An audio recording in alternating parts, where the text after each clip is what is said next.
Assalamualaikum warahmatullahi wabarakatuh. Perkenalkan, nama saya Nadia Fitarismawati, NIM 1819 1020 1129. Pada kali ini saya akan menjelaskan tentang sumber daya alam. Sumber daya alam adalah segala sesuatu yang berasal dari alam yang dapat digunakan untuk memenuhi kebutuhan hidup manusia.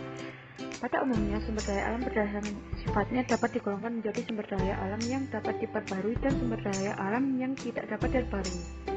Sumber daya alam yang dapat diperbarui adalah kekayaan alam yang dapat terus ada selama penggunaannya tidak dieksploitasi berlebihan. Tumbuhan, hewan, mikroorganisme, sinar matahari, angin, dan air adalah beberapa contoh sumber daya alam terbarukan. Walaupun jumlahnya sangat berlimpah di alam, penggunaannya harus tetap dibatasi dan dijaga untuk dapat terus berkelanjutan. Sumber daya alam tak dapat diperbarui adalah sumber daya alam yang jumlahnya terbatas, karena penggunaannya lebih cepat daripada proses pembentukannya, dan apabila digunakan secara terus-menerus akan habis. Contoh, minyak bumi, emas, besi, dan berbagai bahan tambang lainnya. Pada umumnya itu memerlukan waktu dan proses yang sangat panjang untuk kembali terbentuk sehingga jumlahnya itu sangat terbatas. Untuk selanjutnya, saya akan menjelaskan tentang sumber daya alam hayati.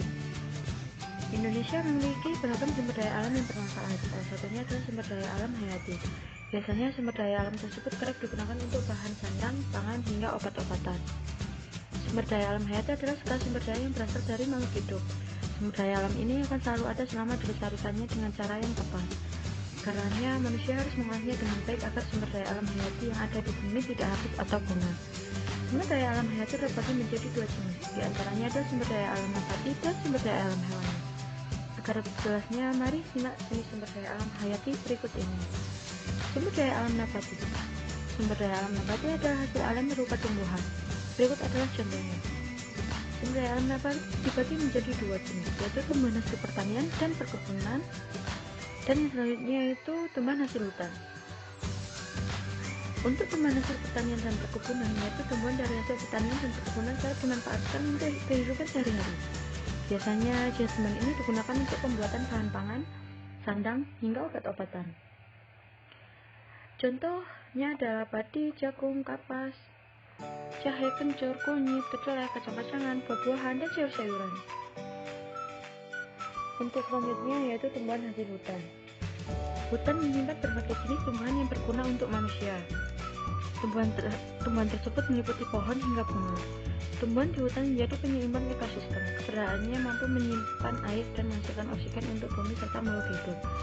Di samping itu, tumbuhan hasil hutan juga kerap dimanfaatkan menjadi barang tertentu.